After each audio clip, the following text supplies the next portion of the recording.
Hello, and welcome to today's Pedestrian and Bicycle Information Center Livable Communities webinar. Today's webinar is titled Bicycle RSAs, How to Conduct Road Safety Audits and How to Use Them to Promote Bicycle Safety. And we will be speaking with Dan Neighbors, a Senior Transportation Engineer at VHB, and Bill DeSantis, a Corporate Director for Bicycle Transportation Planning and Design at VHB. My name is James Gallagher, and I am the PBIC Communications Manager. I will be facilitating today's webinar. I'd first like to say hello to today's speakers to make sure they are ready and that everyone can hear them. Dan, are you there? Yes, I am, James. And Bill, do we have you on the line as well? Yes, James, I'm here. All right. This webinar has been submitted to AICP and may be approved for 1.5 CM credits. The Road Safety Academy, which is the training and education arm of the UNC Highway Safety Research Center, is a registered provider of CM credits. For more information on the Road Safety Academy, please visit www.rsa.unc.edu. For more information on future webinars or to view the archives from this webinar series and others, please visit www.walkinginfo.org/webinars. You can also stay abreast of PBIC webinars by following us at Facebook at www.facebook.com/pedbike. In addition to these webinars, PBIC offers 4 different in-person training courses to provide technical assistance to professionals and community members in developing pedestrian safety action plans and improving conditions for walking and bicycling. These courses can be found at www.walkinginfo.org/training. Now I'd like to welcome and thank Dan and Bill for their presentations today. We'll take questions at the end. Dan, please take it from here. Great. Thank you, James. Well, good afternoon or good morning, everybody. Today I'm going to be talking mostly really about how you can use road safety audits to improve the bicycling network. And throughout the presentation, I'll just call road safety audits RSAs, just so we can be briefer. Part of what I'll do is first I'm going to define what a road safety audit is, then I'll talk about FHWA's guidebook for conducting road safety audits involving cyclists. And then I'll talk about the process, how you consider cyclists in that process. And then Bill is going to follow my presentation about several case studies where that process has been applied to improve the cycling conditions for cyclists. So just as a short intro, provide some information here about how cycling has really grown over the past several decades. The Intermodal Surface Transportation Efficiency Act, that's ICE-T, that was passed in 1991, which considered provisions for cyclists. And in that same year, Congress commissioned the National Bicycling and Walking Study, which I'm sure a lot of you have heard of. That report was published a few years later in 1994, and it set the national goals for increasing walking and bicycling, while at the same time improving safety.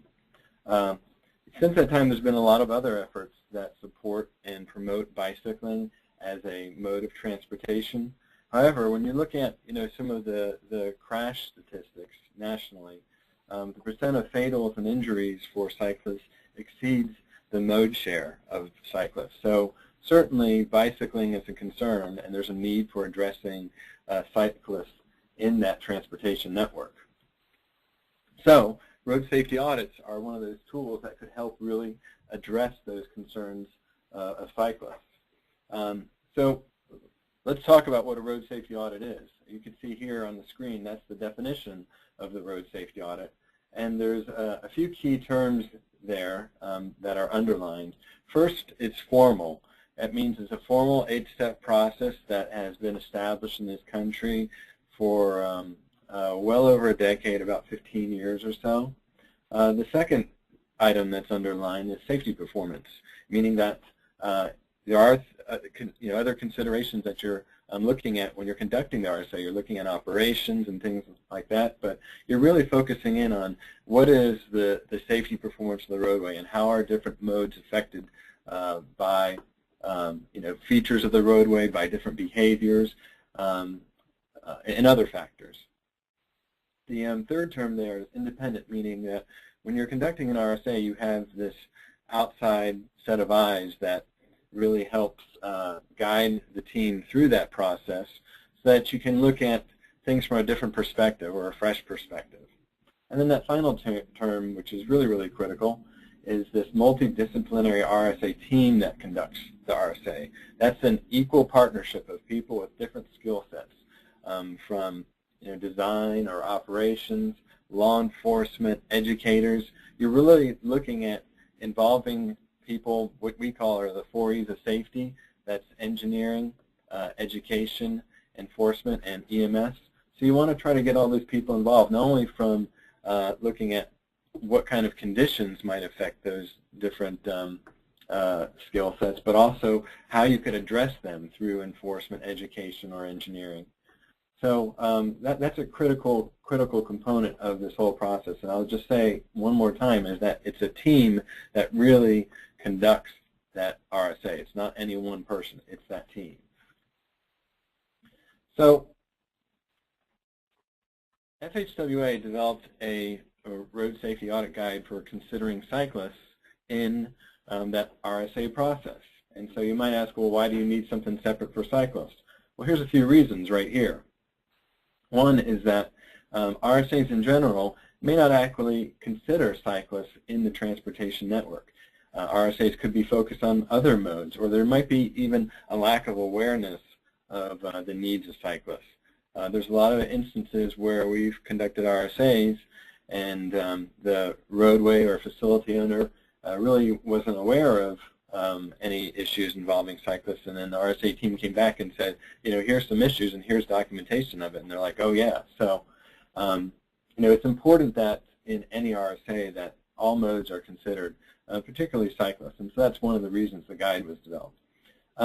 Another reason is RSAs themselves can be used to address specific concerns that might be known already concerning the safety of cyclists. And so that could be like something that generates an RSA. Another reason there is that crash data always doesn't tell the whole story involving cyclists. If you're just really conducting an RSA solely based off of crash experience, and that's something that really is a primary generator of RSAs, then you might not really understand what the safety picture is for cyclists. There's a lot of potential conditions where cyclists or crashes involving cyclists, bicyclists, might not be reported. That's single bicycle crashes running off the road or running off a off-road facility, bike-to-bike crashes, bicycle to pedestrian crashes.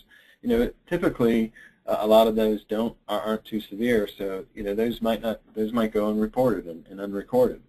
Other things are different locations, cyclists on sidewalks or through parking lots and on off the road shared use paths or other types of facilities and parks.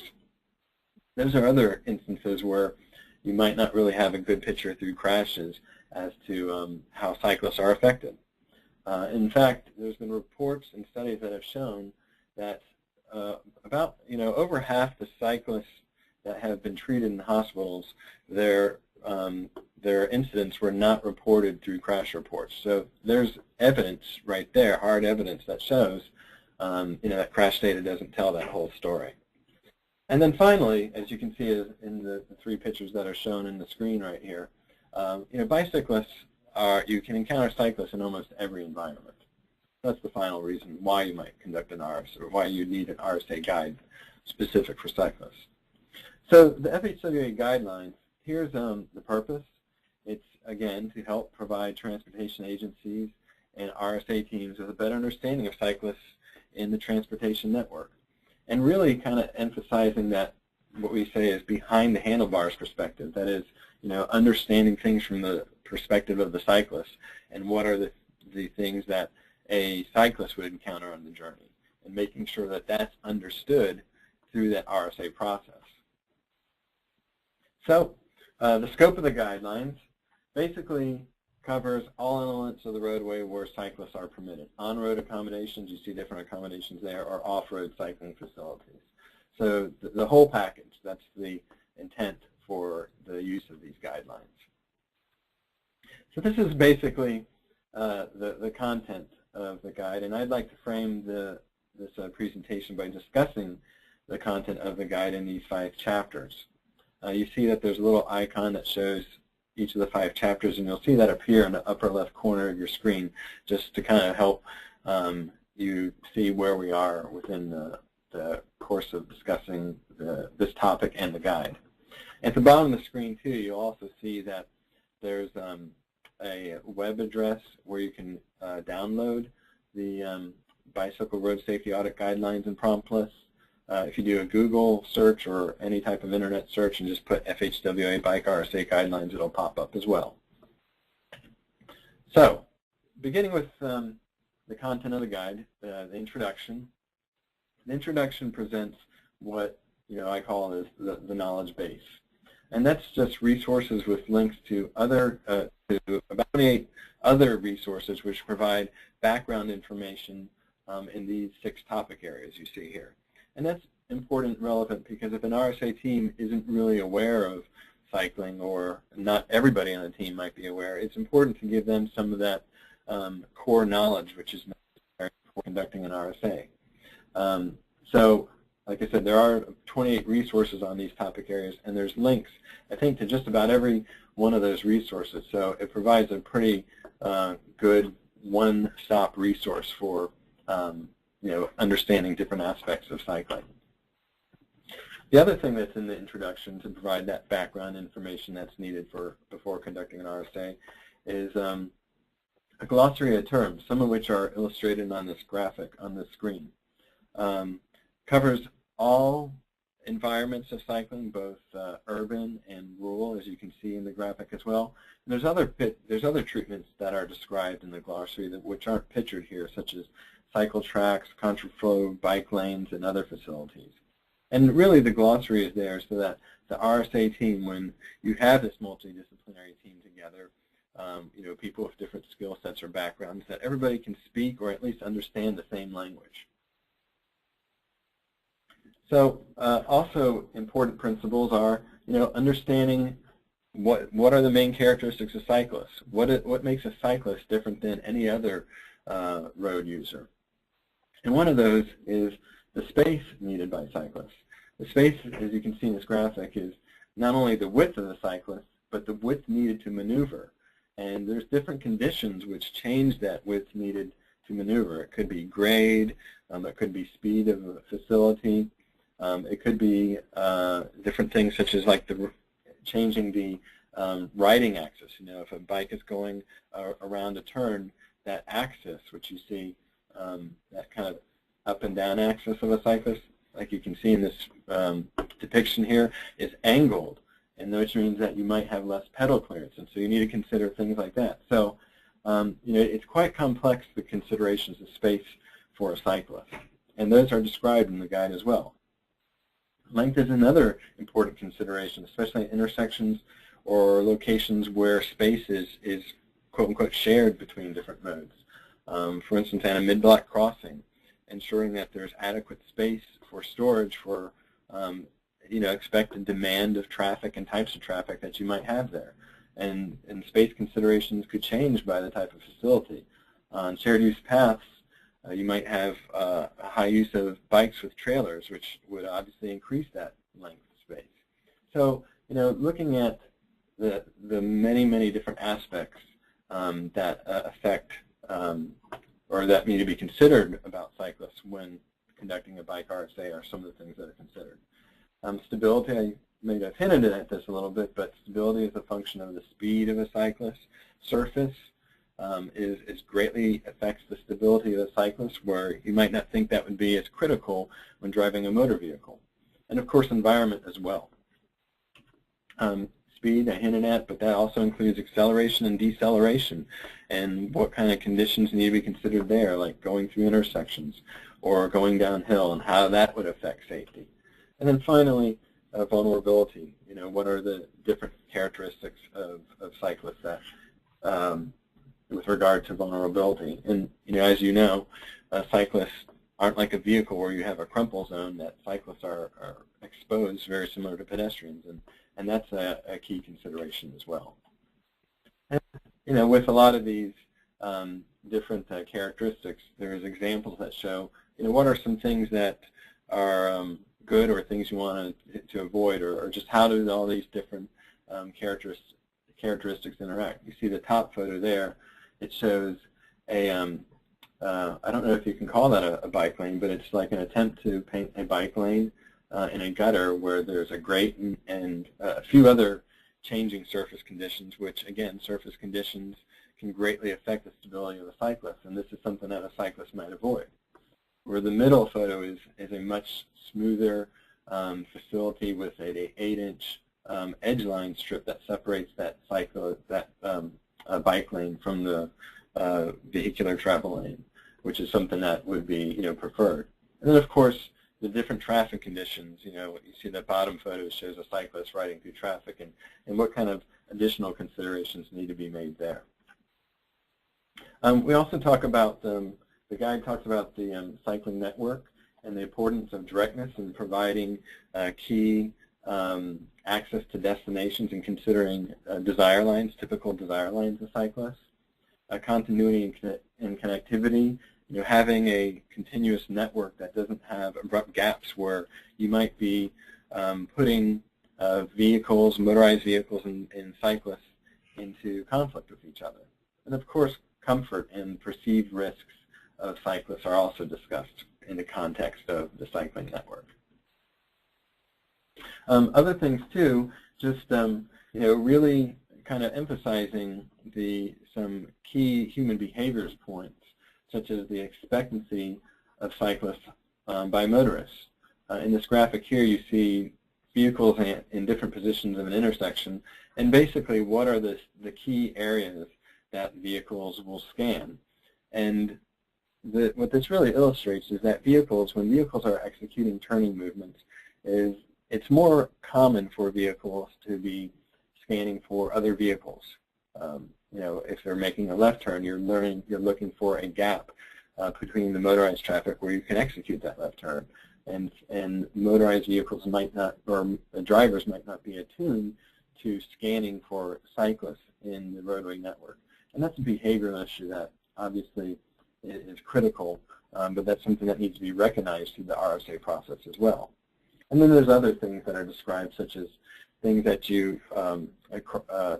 crash types that you see frequently. And there's two that are depicted in this graphic here. One is the right hook, where a motorist overtakes a cyclist on a parallel path to make a right turn and cuts off the cyclist.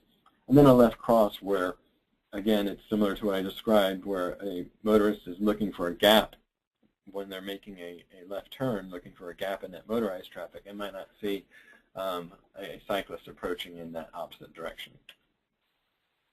The other thing that the guide provides is some overall context or experience in terms of, nationally, where are the issues for cyclists?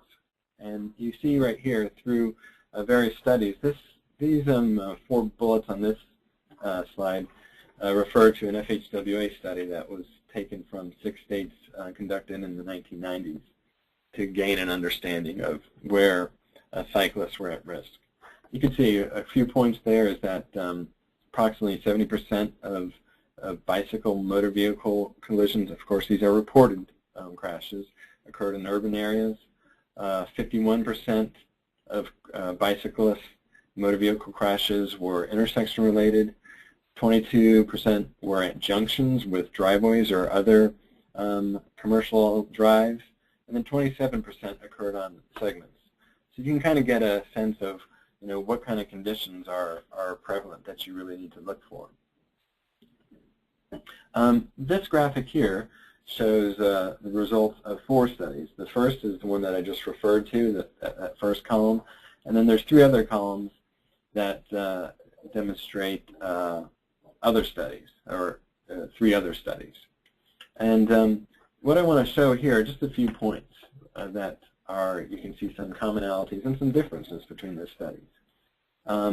The 3 of the studies, the FHWA study and the North Carolina Urban and the Orlando Metropolitan study, show that the crossing path total number of crashes between bicyclists and motor vehicles is right around 50%. So that's the basic intersection. And then if you look at the parallel path total for those same 3 studies, it's right around, somewhere between 1/4 and 1/3 of the crashes involve parallel paths.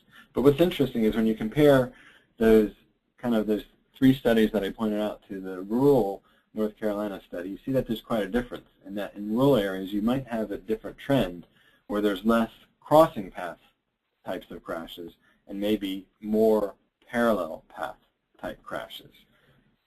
So again, there's quite a few things that you can glean from this information, and that just helps provide some context and maybe helps target certain areas where you might want to conduct an RSA. So now I'll describe the Sept RSA process that I had introduced at the very beginning. So the first step is to identify a project. And of course, there's different times or stages that you can conduct an RSA. And one of those is at a design stage of a project, and the other is in service or an existing facility. I'll get into this a little bit more detail. Projects could be initiated by crash experience, and as you can see in this graphic here, it shows different bicycle vehicle collisions. This is something that, depending on the conditions you have present, might be quite prevalent, where you have cyclists that could be riding against traffic and being involved in collisions with vehicles turning right out of side streets or driveways. But that's one way, is to just look at crashes, look at the reported crashes. Again, that's not the only way. And there's other things you can do too. You can look at where, in this graphic, you can see at the very, very top, it just shows the roadway, and then the very bottom, what you see is kind of like the lane configurations. And where you have a lot of changes in your roadway cross-section, that's something that might alert you to potential difficulty for a cyclist to navigate if there's not, again, that continuity of facilities. So you can look at, what types of facilities there, and if there's a lack of continuity, and you can overlay that with any number of information that you might have available, like crashes, or even annual daily traffic, other things too. So in total, if you're doing a in-service or existing roadway RSA, high collision sites, that's one area, that's one way that you would identify a project for an RSA. Anything that's high profile, where there might be vulnerable, or especially particularly vulnerable road user groups, so there might be a lot of younger cyclists or things like that. Sites where traffic characteristics have changed due to changes in the roadway or maybe restriping of the roadway, those are also good candidates. Unusual new features, sometimes when you put in a roundabout or something else to conduct an RSA.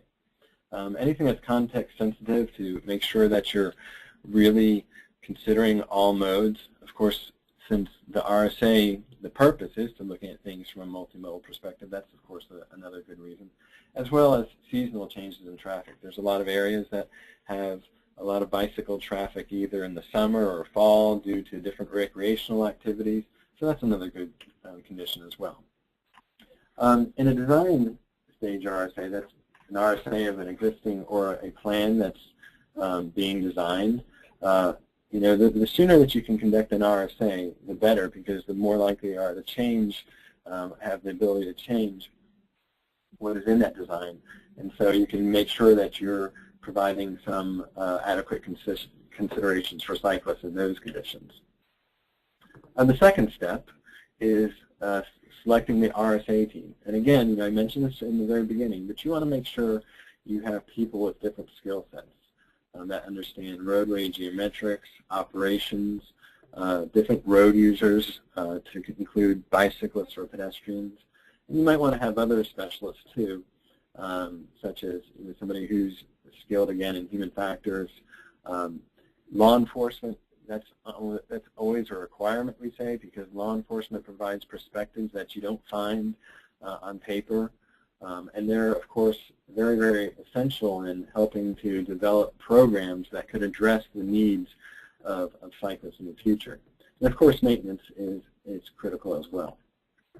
I talked about this already, but again, these are the three key things about selecting an RSA team. You want to make sure that there's some independence to provide that fresh set of eyes, and make sure that there's experienced members on the team that understand safety, and you want to look at things from that multidisciplinary perspective. So the third item is conducting the startup meeting. And the startup meeting is critical because that's where you really kind of set the agenda for the rest of the RSA.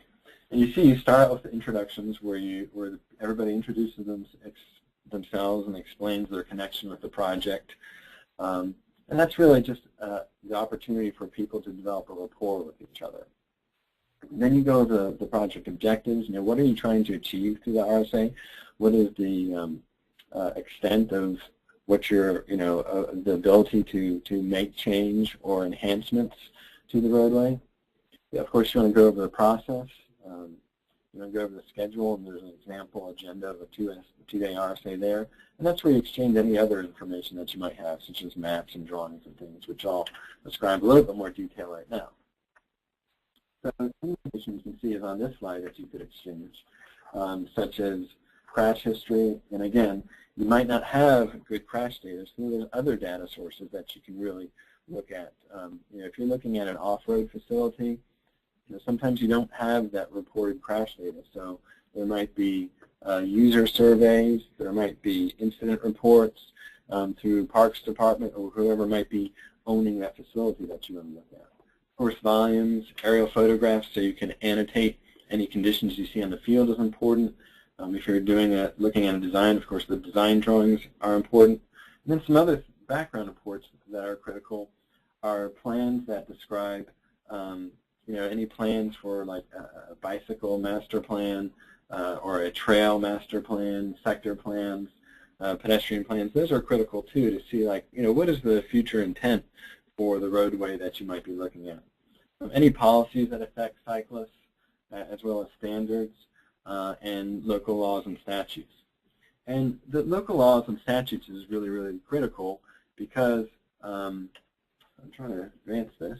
Oh, there we go. There's just some graphics of those different project information that's popping up now. But as I was saying, the local laws and statutes are critical because sometimes there's not a good understanding of what is legal for a cyclist to do. And in general, there's a few things on this graphic that just show that basically cyclists, in most cases, by the Uniform Vehicle Code, are legitimate users of the roadway, and they're allowed to use the roadway as a motorized vehicle. So understanding what those specifics are and understanding that key point is important before starting off and making observations in the field, because you want to make sure everybody understands that what is what cyclists have, their abilities or their responsibilities are on the roadway network. So the fourth step is performing the field reviews, and there's a few key things here. You want to, of course, observe road user behaviors. You want to take the data that you've looked at and see how that the behaviors might be affected by any of those conditions that you looked at through that startup meeting. You also want to look at roadway characteristics and kind of correlate those behaviors to the roadway characteristics. You want somebody to write down all the observations of the RSA team and to photograph them to make sure that they're being documented for the report. So basically, you want to look at it from different perspectives. You want to walk the RSA site so you get that not only that pedestrian perspective, but you can see things in more detail. You want to drive it, so you make sure that you see what kind of challenges or what kind of assumptions drivers might be making while driving through the roadway network. And then, of course, what's critical when you're looking at cyclists is you want to bike the RSA site. You want to have that bicyclist RSA, that perspective from the bicyclist.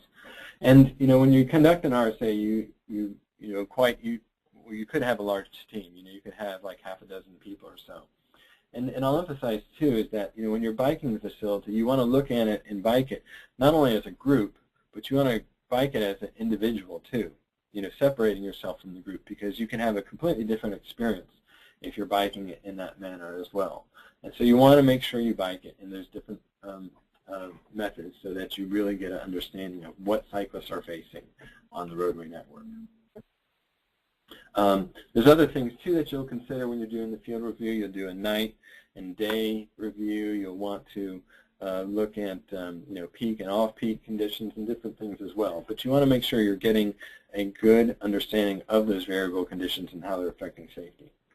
So after you do the field review, you come back and you do this analysis where you, in a workshop setting, you again review that background information and then kind of combine that with the information that was captured from doing the field review to really identify what are the issues or contributing factors to issues, prioritizing which are the most critical to the least critical, and then coming up with some suggestions to mitigate those issues. And sometimes when you don't have crashes, there's, if you do have crashes, that's, of course, one way that you can use to prioritize the concerns, based off of severity. But there's other things, too, that you can use. If you don't have crashes, you could use, you see this table right here, which just basically shows when you're looking at the frequency versus anticipated severity, that's one way to prioritize as well, where you can have a type of crash that is going to occur frequently and it could end in a fatality. Obviously, that would have the highest priority. But if you had one that was rare and resulted in a possible or minor injury, that would have a lower priority. So this is just one way to help guide the RSA team through that risk assessment. After that fifth step, after that workshop, the RSA team presents the initial findings to the roadway or facility owner and uses that opportunity to really discuss with the roadway or facility owner what kind of additional direction is needed and what kind of considerations are needed for putting in that final report, which is the final document of the RSA. Again, this just kind of really encapsulates a little bit more detail, as what I said, is that the report really documents the results of the RSA. Everything I've talked to you about in those first 5 steps are documented in that report. And then after the report is done, that's the opportunity for the agency that owns the roadway or facility to respond to the issues and define what kind of consideration is going to be given to each of those issues that are found. And that becomes part of the project record. Sometimes an agency will say that they'll prioritize things based off of cost, because obviously that's always a constraint in any type of project that you're looking at. In fact, I think that's one of the important things to consider when you're executing the last step, the incorporating findings, meaning actually executing what the RSA team has suggested, is that some things can be done quickly. Some are short-term things that can be done to enhance safety, such as signing or pavement marking. Sometimes even restriping is something that can be done fairly quickly. And then Bill, in a moment, is going to talk about an opportunity or a project where restriping was done to provide some accommodations for cyclists. Intermediate is something that requires some construction typically, but maybe not right away. And then long-term is something that would be part of a bigger master plan, or would require some significant coordination between different agencies or people. But again, I think one of the main things about conducting the RSA is that you get the right people to the table, then you start to work together to address issues, and you really highlight what are the conditions that affect cyclists, and you get a good understanding of that. So I have just a couple more slides to talk about the last chapter of the RSA guide, and that's the prompt list, and that's basically gives you the RSA team the information that is needed to help the RSA team through this process. It provides considerations of what is the right context, what are behavioral considerations when evaluating how people are using the roadway, and then overall considerations for the road safety audit, which are in this master prompt list, which I'll describe. So I'll show these in a little bit more detail. So this slide right here is just a graphic that shows kind of the context and the relationship between speed and volume and what types of facilities that you might want to consider to address the needs of cyclists. And that's important. And again, I think it's just, again, just providing some context so that, the facility or the suggestion is appropriate for the conditions that are present. There's also kind of prompts that are in the guide that help provide a critical understanding of the behaviors that are present, because very often addressing the needs of cyclists comes down to different behaviors. I talked about motorists, for instance, not really scanning for cyclists is a critical issue. It's something you see quite frequently. And there's other things too. You can see on the right there's this extensive list, and I just called out a few things that are part of the prompt list. Do cyclists or do motorists watch for cyclists needing to merge and allow for space for them to do so? Do motorists or cyclists stop at intersections when required to do so? Do motorists yield to opposing bicycle traffic when turning left at a green signal? Things like that. And there's a few others here. Do cyclists, for instance, or bicyclists travel with the flow of traffic? And do bicyclists have the proper equipment, especially at night? These are all things that affect the safety of cyclists and things that should be considered in the context of the RSA as well. And then there's this master prompt list, which I call, which really talks about what are the key considerations of cyclists by zone, and that's like, by area of context, and that's across the top, which you might not be able to see too well, but I'll just read those as street or path, structures, meaning at bridges or going through tunnels or other constraining types of facilities. Another zone is at intersections, crossings, or interchanges. The fourth one is transitions. That's transitions between different types of facilities. And then the final is a cyclist on transit.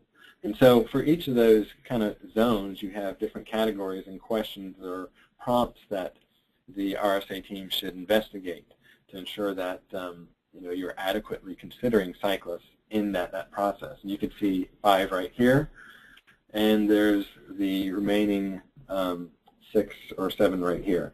So there's 12 in all major topics, and there's, like you can see, there's questions under each of those topics.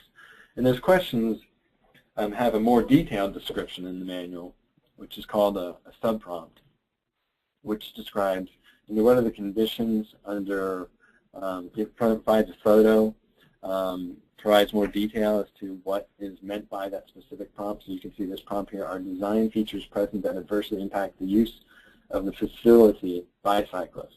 And so then there's several sub-prompts that describe what are the different considerations you need to weigh when you're looking at that aspect of safety of cycling. And as I kind of illustrated on that previous slide, there's different photos that describe those different conditions. There's some things that are maybe more obvious. Like here you can see there's some signage that is not compliant with METCD. I think the larger consideration on a facility like this is, who should be given the priority in a condition like this, like on a side path, for lack of a better word. Also, what are some of the unintended consequences of different periods where you might have conditions that change? Like if you have a facility which has on-street parking only during part of the times of the day, when it's present, how does it affect cyclists versus when it's not present? And of course, like I said, one of the things I hinted at, which really kind of gets at the difference between cyclists and other modes of travel, is that stability and that need for a smooth riding surface that's not only smooth but free of debris too, which could cause slippage and unsafe conditions for our cyclists. So that's basically my portion that discusses the FHWA's Bike RSA guide, and I'll turn it over to Bill now, where he can describe some specific case studies. Okay. Can you see my screen?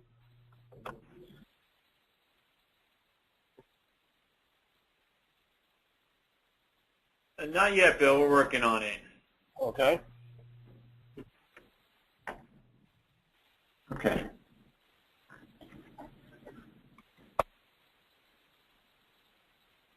Yep, now? Now we can see it. Okay. So this is a quick review of 4 different ways in which we use the audit guidelines and prompt lists to address improving bicycle conditions in basically Rhode Island, which is my home base here at VHB. The 4 examples include using the bike safety audit as an add-on to a typical road safety audit. The second one would be using the bike safety audit guide and prompt list for a bike specific audit on a specific roadway. Third would be using the bike audit guidelines to help us develop a regional network and identify connections in that network. And then fourth was using the bike audit guidelines and prompt lists in helping us develop a bicycle plan for the city of Providence. Just a little bit of history or background, I guess. Rhode Island, although being a small state, part of the state does consist of an island called Aquidneck Island.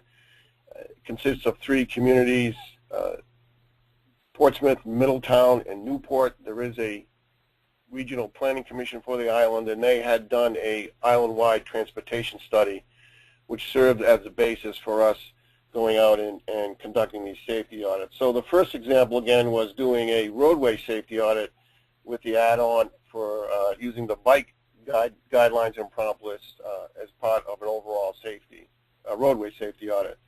So the purpose was to focus on some roadways with heavy commercial and retail traffic that were identified in the island-wide transportation study, and secondly, as a secondary study to look at whether those roadways might serve as a possible bike route in their regional network. The existing conditions, as you can see in the photograph, it was a 4-lane roadway, no median, fairly narrow lanes, minimal shoulder, high vehicle speeds because the terrain was basically flat and fairly straight. And we found through the audits and the field reviews that there was a general lack of awareness of the needs of cyclists. Absolutely no accommodation, signing, striping whatsoever. As Dan mentioned, this was a team effort, so this consisted of the Rhode Island DOT, because the roadway, Coddington Highway, is a state-owned roadway. It involved the city officials. It involved U.S. Navy staff because a lot of the adjoining land was a Navy base, which recently had had its mission reduced and a number of personnel and facilities decommissioned and also reduced. We included the local police, fire, and emergency response agencies, local bike advocates, and of course the regional planning organization. Some of the data we looked at included the traffic volumes, the vehicle speeds, the roadway geometrics, and being a state highway, we were able to get record plans, which was helpful. We also looked at the crash history, and then after compiling that data, went out and did a field review. And I think it was important that if you do have good crash data, that you take some of that in the field and look at some of the crash diagrams, perhaps better understand the events and how they happened. As a result of our safety audit, we came up with a typical road diet to reduce the number of travel lanes, mark a 2-way left turn lane, and bike lanes with a buffer, because in this case we had pretty wide pavement area. And so here's a before and after photograph. On the left is the before, obviously, again, the 4 lanes, narrow shoulder, absolutely no accommodation for cyclists. And then on the right side, you see the 3-lane section, 2 travel lanes, center turn lane, and a buffered bike lane. The emphasis here was that this took from basically start to finish 1 year. And you can see on the picture in the after photograph the snow on the ground. They were just able to get the striping in before the weather shut that kind of work down for the year. So remarkable from start to finish turnaround, which is what some of the community wanted and were demanding as part of the feedback from the island-wide transportation study.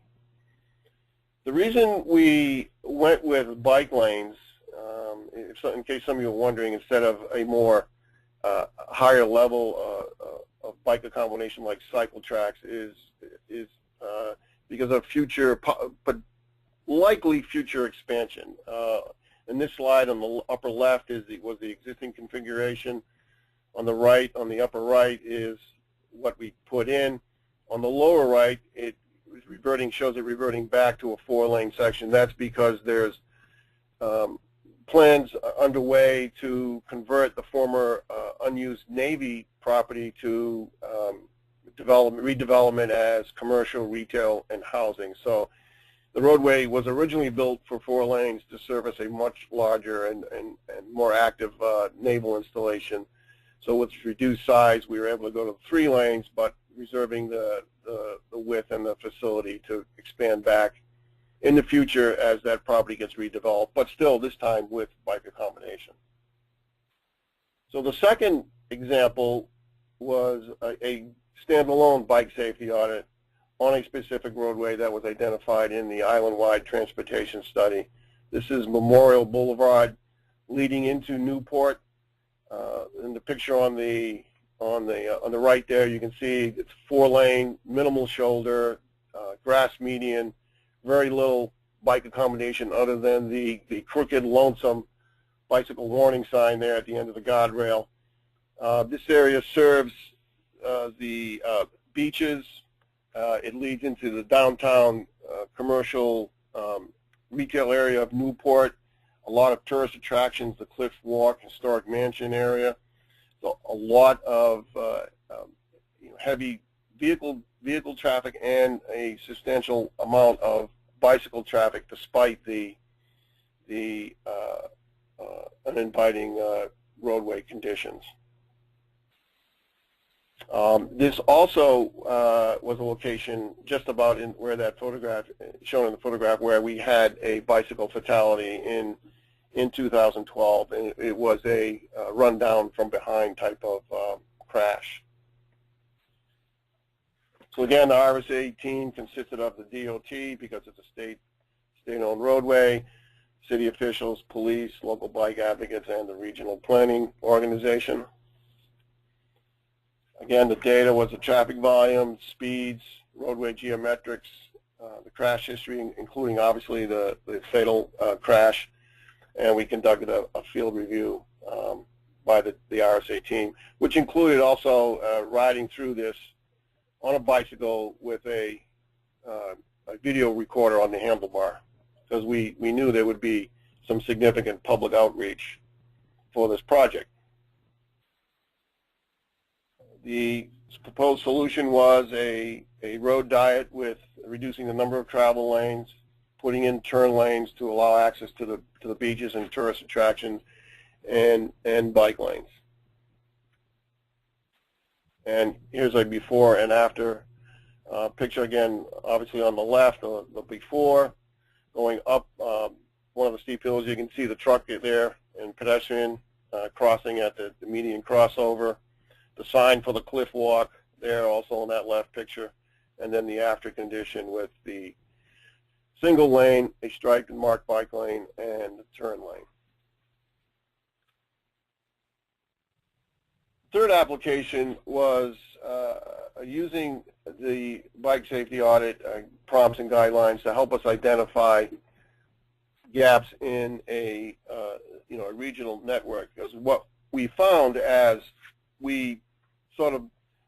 the pieces of the island-wide network began to fall into place, and we were completing these safety audits and coming up with solutions on island-wide roadways, many of which included bicycle enhancements. We found that the gaps in a bicycle-wide network were really standing out. So the map on the left is Aquidneck Island, with down at the bottom there, the arc down at the bottom is the state beach, is very popular, and that piece of the island that juts out there, that's Newport, and that little indentation is Newport Harbor. So you can see a lot of the traffic is going in a north-south direction. And the green, blue, and some orange lines that are faintly visible were on-road bikeways. And that red line in the center there that's circled was a gap that we were able to identify by again, putting the pieces of the puzzle together. So the map on the right is an enlargement of that red line. And what the Planning Commission came up with was, hey, you know, we could make this gap into a project. So they got a charitable contribution and now are proceeding with doing a design study to implement improvements in that gap, which would include using a low-speed, low-volume roadway as an on-road bikeway. That's the yellow line on the figure on the right, and then that red line is would be a rail with trail facility, as there's a state-owned rail line that runs along the west side of the island, which is presently just used for a sightseeing train and a dinner train. So that study is underway as we speak. And then lastly, using the guide to help us come up with recommendations in a municipal bike plan, including identifying problems and appropriate cost-effective solutions on existing bikeways, and looking at solutions and the problems that may be on potential proposed bikeways. One of the tools that we paired the RSA with was a mobile app that uses a cell phone's GPS technology to identify routes that cyclists are actually riding on. So this helped us identify which roads that might be candidates for new bikeways. And what we found was that many cyclists were avoiding the heavily traveled, high-volume, high-speed roadways and using lower speed, low-volume neighborhood streets that were parallel to those roadways to get to where they were going. And so this figure here is a map of those logged routes from March and April of this year. The red is in March, and the green was in April. Faintly visible on that map are some white lines, which represent the roadways that the city was also planning on resurfacing. So we overlaid the logged bicycle routes we got from the mobile app onto the city's resurfacing plan and said, well, you know, maybe some of these roadways that are getting heavy use now and are planned to be resurfaced, what can we do to make conditions better for cyclists on those roadways? And so that, in a lot of those cases, shared lane markings and even bike lanes were implemented on the roadways being resurfaced. So that's the end of my presentation. I'll turn it back to James for questions. All right, thank you very much. And now we will open it to questions. I've already received some questions, so we'll start with those. If you haven't already, please go ahead and type your question now, and we'll try and get to it. So my first question is, do RSAs assume that bicyclists are entitled to use the full lane?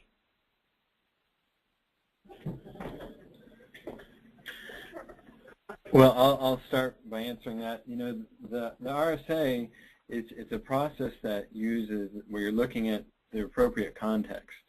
And, you know, what's important in that RSA process is you're looking at, you know, considerations of different types of users. You know, that there's some cyclists that, you know, might be less experienced to, it might need certain types of facilities, and more experienced might be comfortable, riding in a lane under certain conditions. So it's important that the RSA team looks at all those considerations and all those contexts and the different types of cyclists and comes up with ways to make sure that there's accommodations that are considered as part of that process. So it's not any go ahead.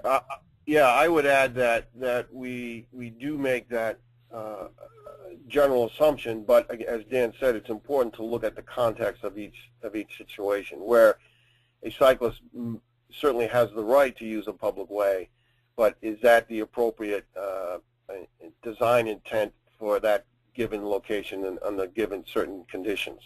I think that's part of what comes out of the RSA and helps communities decide on what is the appropriate design treatment. Okay. Does the space required by cyclists consider the door zone of parallel parked cars? Yeah, that's always a consideration in the RSA process, and very often is by getting people on their bikes and understanding what it is to be a bicyclist on certain facilities, it really kind of brings to light that that is a hazard where you have on-street parking and something that really needs to be addressed. And so there's ways that could be treated, but again, I think that's a community effort to decide what is the appropriate way, but that certainly is something that is being more recognized as a condition that could be detrimental to cycling. All right. Do RSAs consider the difficulty of cyclists navigating freeway-style features such as drop add lanes or high-speed merges, diverges? Yes, and those types of conditions are important to evaluate thoroughly on a case-by-case basis. Because anytime you do have conditions where there's not really a lot of visibility, or where there's quite a significant speed differential in traffic, those are conditions that and where expectancy of cyclists is low as well. Those are conditions that could be critical, and so that there's different factors that need to be put into the consideration that address it from those different standpoints. One is from that motorist expectancy standpoint, and the other is from a design standpoint, making sure that that there's some compatibility between the speed of a motorist and cyclist on facilities where they're coming into conflict or crossing paths. All right.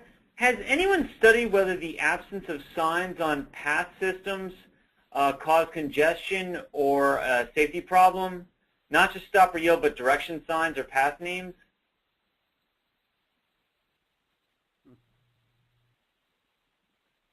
Bill, do you have any? I don't know of a specific study that has looked at that issue of not having directional signing or information destination signing causing a problem on a pathway. I do know from my own experience that I see a tendency to put path rules signs at the entrance to a pathway, where the only place you could physically read them is if you were almost standing in the roadway. So I think that may be a related potential problem, but I think that no, I don't know of a study that has specifically looked at that. But that's a good point. That's a good question. Yeah, and I will add too, is like on some RSAs that I've been involved with, is that having adequate wayfinding signage from one facility type to another is seen as something that's critical to to get people in the right direction as quickly as possible. Again, like Bill's hinting at, to not have a lot of people congregating near an intersection between or a junction of different types of facilities that cyclists might be using. But to get people clear off the path or understanding which direction they're going to go is an important consideration. So I hope that addresses the question somewhat. But again, like with a lot of these things, there's not any one specific rule that says you have to do this. But again, you want to make sure that you're providing an experience for cyclists that is as smooth as possible. Very much like what's attempted to be done with motorized vehicle traffic. All right. In the Middletown example, why did you use a right-hand and not a left-hand buffer? The left-hand buffer, meaning between the bike lane and the travel lane, because there was no parking, and we didn't want to make the bike lane too wide, because then that invites people to use that as a right turn lane. So we kept the bike lane at approximately 5 or 6 feet and put the wide stripe buffer in between the travel lane and the bike lane. If there had been on-street parking there, I would have preferred to put a buffer between the bike lane and the parking to discourage cyclists from riding in the door zone.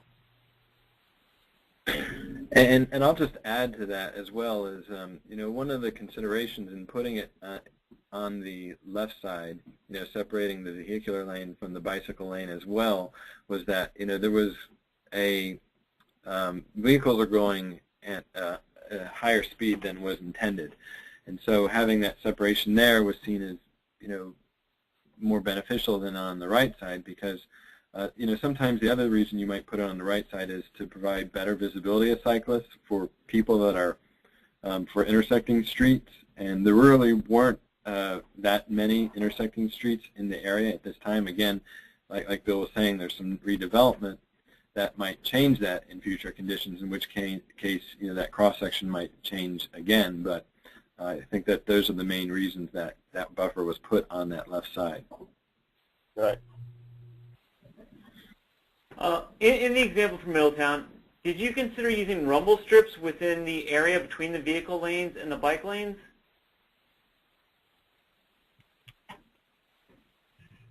No, because we really weren't that satisfied that the current designs for rumble strips are compatible with bicycles, at least yet. We just weren't that confident. And there didn't seem to be, looking at the crash data, a very high incidence of people drifting off the roadway, either falling asleep or whatever. It's a fairly short roadway. It may be a couple of miles long, so it wasn't a long rural highway where somebody would be driving for half an hour and may tend to drift off. So for those reasons, we didn't use the rumble strips. Although Rhode Island DOT is looking at a policy for rumble strip striping on some of their more rural highways that have bikeable shoulders.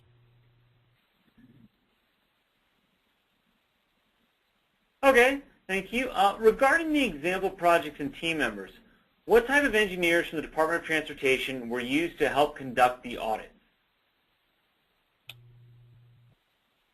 The traffic section and the roadway design section. Okay. Have any insurance companies been involved in any of the Rhode Island case study RSA teams?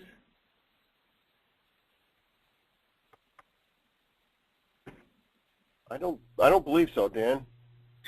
I don't think in Rhode Island, but I have been involved in the RSAs where they've been involved in other locations for various reasons. And in some cases, insurance companies have also helped to organize RSA teams around specific issues as well. So that is something that they've been partnered with RSAs in some cases.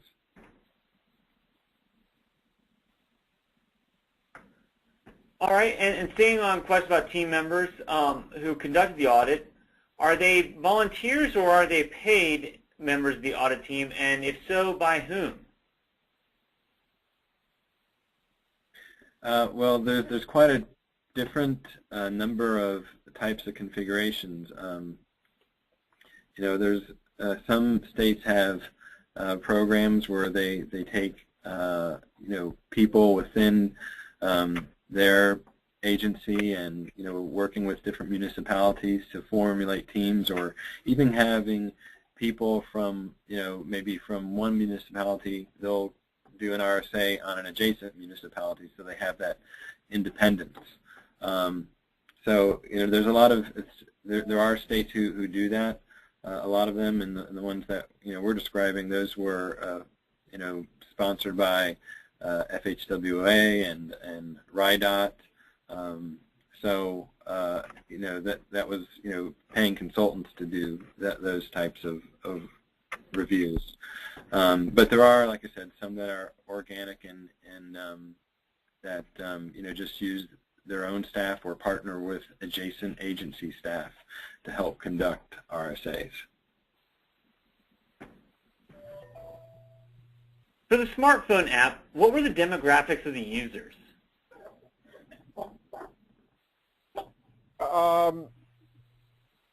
Don't know specifically. We didn't look at that part, although that data could be gleaned from what we received, because there is we do ask them to fill out a general anonymous profile, but we did not look at that that aspect of the data.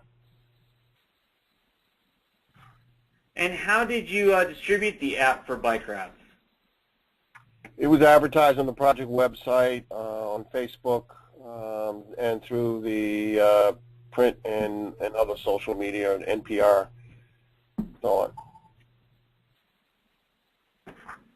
Were any public awareness campaigns or public outreach methods used to supplement the on-road and physical improvements? For the Providence Bike Plan, or in general? In general. Well, Bill did mention that, like on one, the Memorial Boulevard RSA, is that there was a big public campaign, and part of that was, Bill took the video of the roadway, of biking on the roadway, to provide that to that public. Instead of bringing everybody out, when you conduct an RSA, you bring everybody out and you ride the facility. Well, you can't always do that when you have a big public meeting. So he took the video and showed them, I think, the before and after, right, just to show what the experience was and the difference. Yes. Bill? Yes, Okay. yes. I was actually just looking at it. I basically rode the before and after in the same location relative to the edge of the pavement.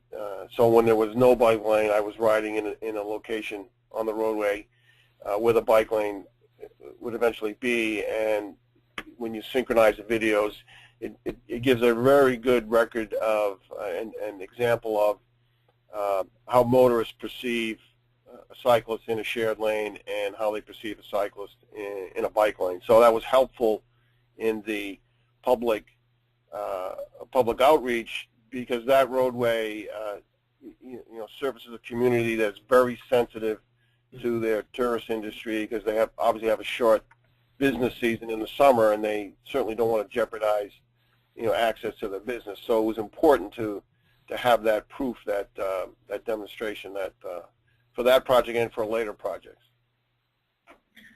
And I'll add to that too, is that on other programs, what is done at times is that the agency that's hosting the RSA or the review will gather local stakeholders that before the RSA is conducted. There's obviously stakeholders that are part of that RSA team, but it may be a larger group in advance of that RSA, and just kind of make an announcement. We're going to do a formal study this roadway. So come out to public meeting and provide your comments.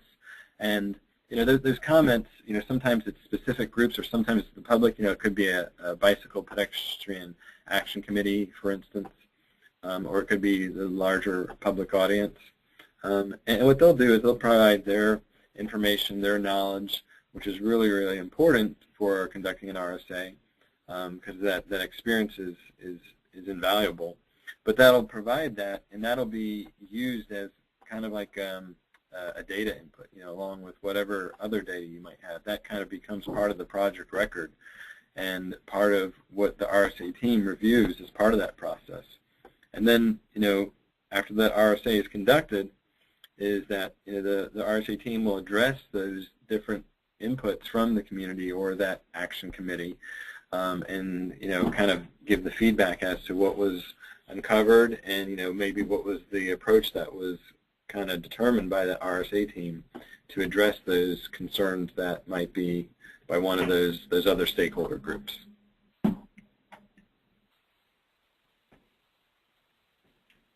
All right.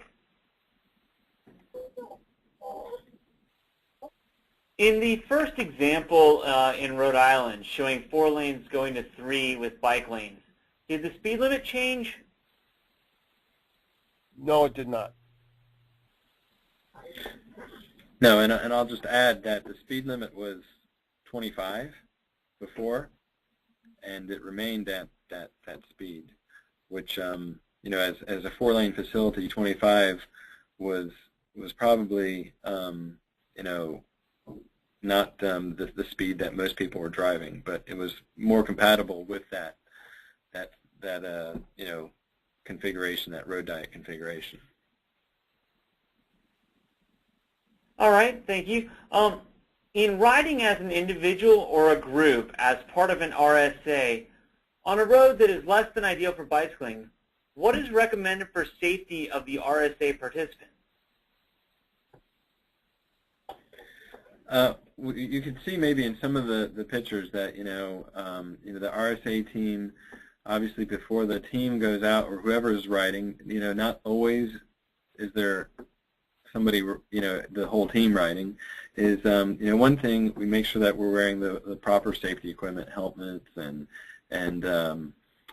reflective vests to really enhance the conspicuity. Sometimes we'll have a short session where we have kind of a short training session if there's people who might not be experienced. On a lot of them that I've done, we always have somebody that's an experienced cyclist who's been trained, so that they're kind of guiding the team. And if we do have people that are going individually, we have that trained cyclist that will kind of go and navigate or ride the facility themselves. Right, and I would add that the League of American Bicyclists does have a group riding information on their website. They actually have a course for that, but there's also information that's easily downloadable. And as Dan said, we do conduct a pre-ride safety briefing, and I find that you're best suited to put the most experienced and confident cyclist at the rear of the group, because he's more confident and able to control traffic coming up behind the group than somebody who might be less experienced. So most people would tend to put the cyclists in that lead, the most experienced cyclists in the lead, but the better position is in the rear to help control approaching traffic. From start to finish, what was the cost to conduct the RSA, and who paid for, or who normally pays for it? Well, that depends on the size and scope of the RSA, and like I mentioned, is like the one that Middletown, the first one, that was sponsored by and paid for by FHWA and RIDOT. I think all the others that you discussed, Bill, were, well, you tell me. That was Rhode Island. The other Newport one was Rhode Island DOT, and the Providence one was part of the bike plan, paid for by the city.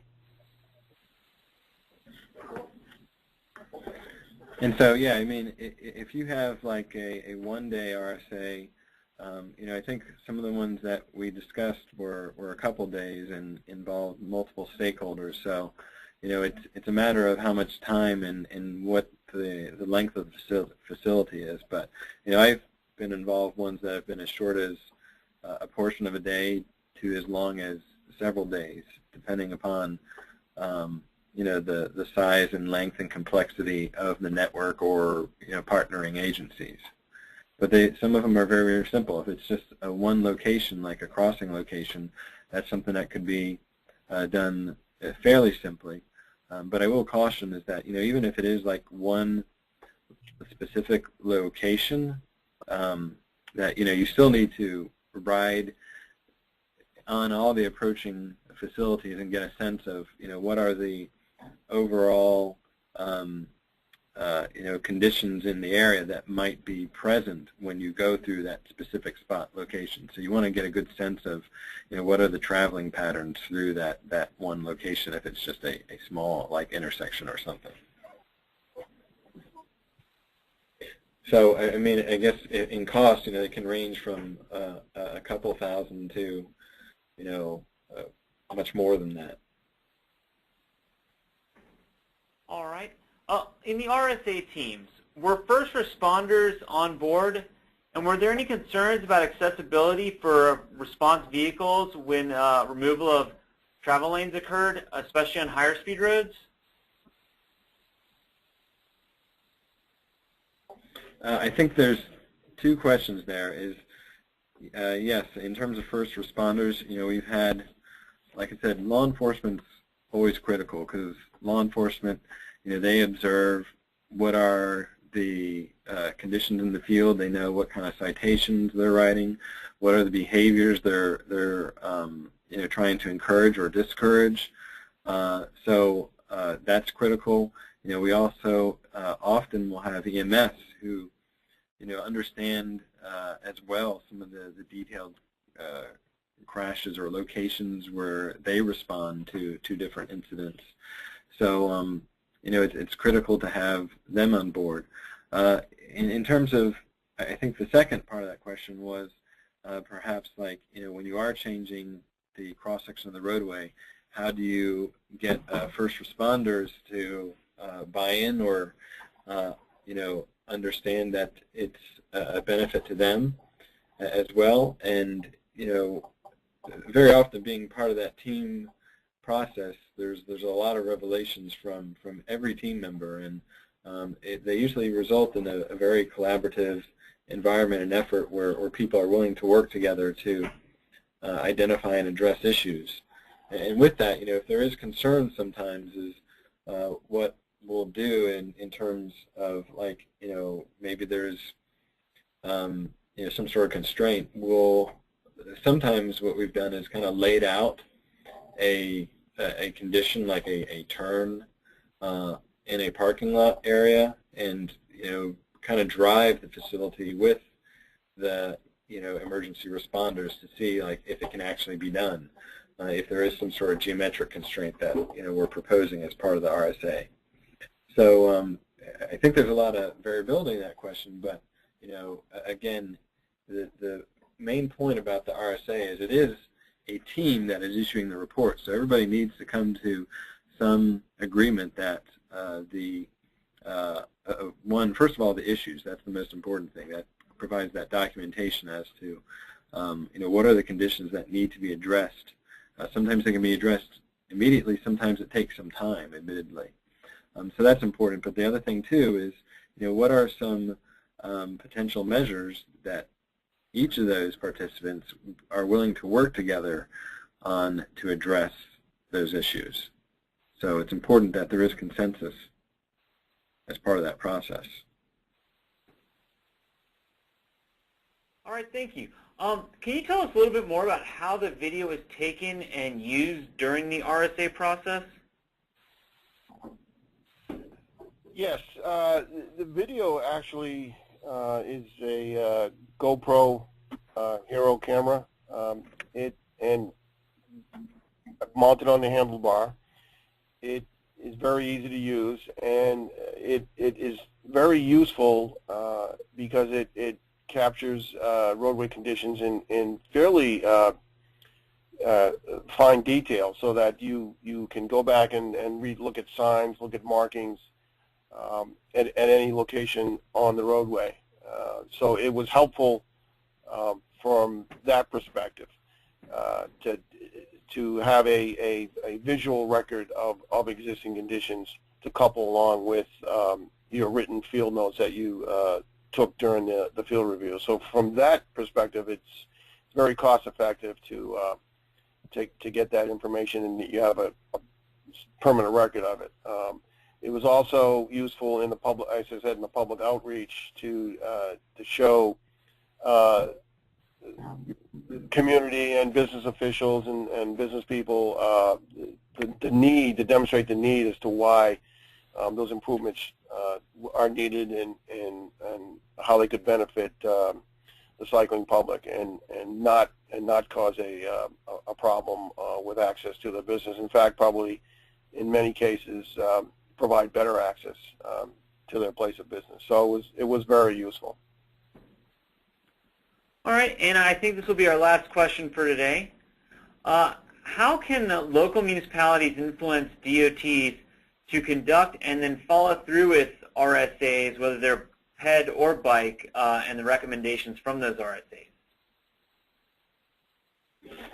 That's an excellent question.